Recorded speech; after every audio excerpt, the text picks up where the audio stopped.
Google Wallet finally launched in Pakistan. Let's set it up in few minutes. Open Play Store, search for Google Wallet, tap install. It may take few minutes. Once it's installed, log in it with your Google account.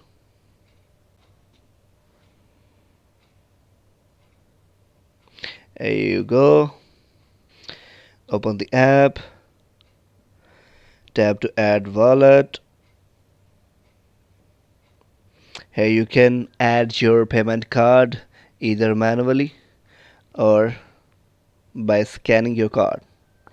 Here you can see I can add my payment card, and this screen might be not visible for you guys because due to sensitive data.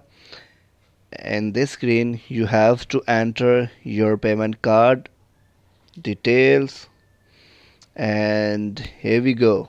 Boom, my Google Wallet is ready to use. For more exciting videos, please stay connected. Thank you.